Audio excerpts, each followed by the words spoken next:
Hi sweeties, how are you doing? Welcome to Naya Sim. If this is your first time of coming across this channel, sweetheart, kindly smash that subscribe button, turn on the notification so you get notified each time I upload, and please give this video a thumb up. I appreciate you all, and I want to say a very big thank you to every one of you for always coming back to watch my videos, subscribing, always coming through for your goal. You all are super awesome. And I also want to say a very big thank you to every one of you for all the support on my backup channel. That channel is almost I think 1,000 subscribers. You all did. Thank you so much.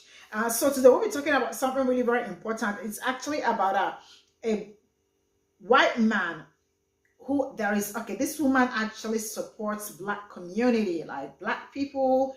And so white man was like, you are being so racist to your own people. So the man was like telling the woman that, do you know what experience means? I mean, means walking through a Black neighborhood and being pinned against fence by the throat and pockets around. All this question, maybe he was not well dressed, because he was playing reverse psychology. What they used to do to Black people, when things happen to Black people, they start asking them, were you dressed, properly dressed? Were you sagging? Were you, instead of attending to the main thing. You know what? Stay close to the screen. Let me roll this clip. Then we'll come back to talk about. Why were you there?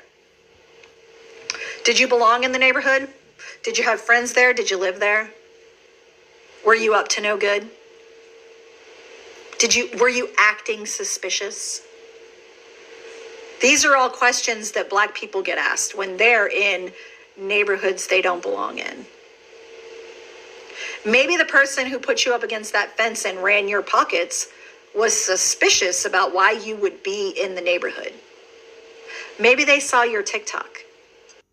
The one where you make this comment, you mean sold and not kidnapped, in response to this lady's video where she says she wouldn't be in this country had her ancestors not been kidnapped and brought here. Maybe they have your picture up somewhere that says, watch out for this one. I have to talk about this. Sometimes people don't like it when people are being crazy with you and you have always been calm with them. And sometimes try giving them that energy. You see that energy they have been giving you. Try giving them that energy and see how they're gonna feel. Then you're gonna turn to be the bad person.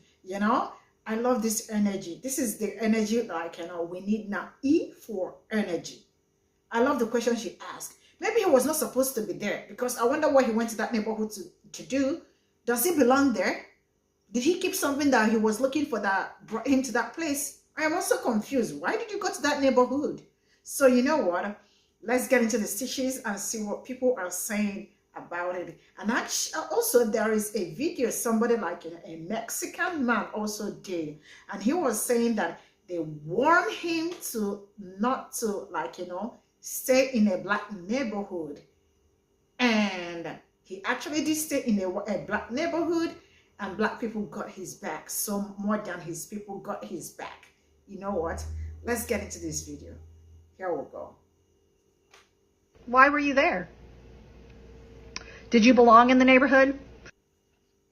All right, man. So I'm getting fucking sick and tired of people like you. Some of us grow up in those neighborhoods, just because we don't have more melanin in our fucking skin, or whatever the case may be. Yeah, we grow up in those neighborhoods. We live there, and like me, I tried to get out of that neighborhood, and I didn't want my family living through the stuff that I lived through. I didn't want them getting held up by fucking knife point. I didn't want them getting jumped when they were just a little kid for their bicycle. I didn't want them getting killed for their fucking shoes. So you know what? Maybe your pink ass fucking hair should know who the fuck you're talking about before you just come around and call some shit out like that. I'm tired of you yuppie ass motherfuckers that don't know the fucking way the streets are actually ran. Fuck you. Did you belong in the neighborhood? No, you people are amazing. why not? Let's just blame the victim. I thought we shouldn't be doing that kind of crap. It doesn't matter why I was there. I lived right around the corner from where it happened. And it was way before TikTok. It was when I was a teenager, just minding my own business going to the store. But yes, let's just blame the victim. You guys are just a bunch of hypocrites and lowlives. Just knock it off. You know, the table is turning. I am sure nothing turned. Actually, nothing turned. But if this table were to turn, yee, you know, some people are gonna be so. I mean, they will have nothing to do. They will have like, they will be. I don't know how to say, but you know, I'm just like, you know, watching their how they are all like behaving over this particular thing that, like, you know, the person said, and the response the woman gave to him, and they are all like running around like, you know, when you pour salt on an earthworm, the way it moves, like, oh, I'm gonna die, they're all acting like they are gonna die, like straight up. But this is what Black people, I didn't know, I said I am gonna speak, I must speak. This is what Black people have been like, you know, experiencing. Black people cannot go to some neighborhoods because they are gonna pull up the cops. Or not even before the cops comes, like you're already being held against your wish, you know, and they are already asking you questions like, what are you doing here? Who brought you here? How did you get into this place? And all that. You know, this is something Black people have been experiencing, and they have been screaming, they've been shouting, and nobody, like, you know, is saying or doing anything about it. Or maybe because one person like came out to scream, and everybody's like coming out to, like, you know, say pew what I don't understand. Anyways, just take this to the screen. Let me run the last video. Here we go. I was raised in a household where, in a sense, I was taught to be careful with Black people. Black people are violent, dangerous, etc. But I always found myself getting into fights with Mexicans and or Chicanos all the time. And it was usually because being picked on for same reason as you. They didn't pronounce English correctly. Whatever the flaws that I had earned for being a wetback, aside from being a wetback itself. and sometimes I walked away with my head down, and other times I defended myself. But either way, I always found myself getting in fights due to being picked on by Mexicans and or Chicanos. And just like you, when I moved to a Black neighborhood, getting picked on thing was gone. And I realized that the Black kids seem eager to want to play with me, seem eager to bring me along with them.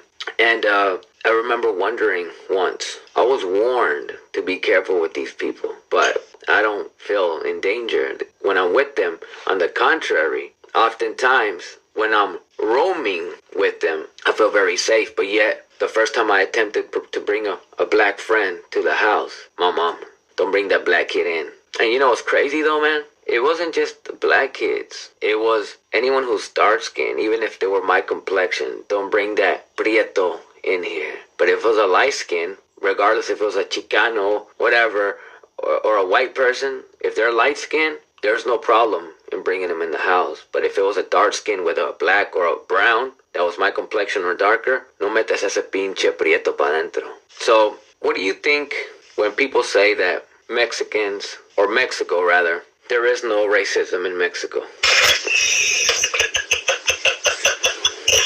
There is. There is a lot. All right, so this is all we got for the stitches. And before, like, you know, I end this, I want to say a very big thank you to every one of you. You know what? Thank you all so much for bringing me back to the roots.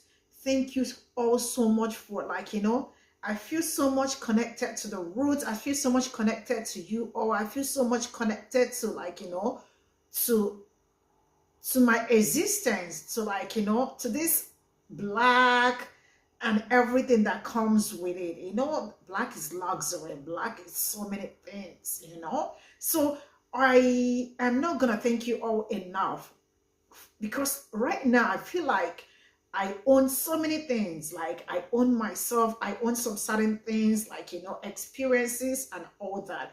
You know, talking about Black history, most especially, comes with so many experiences.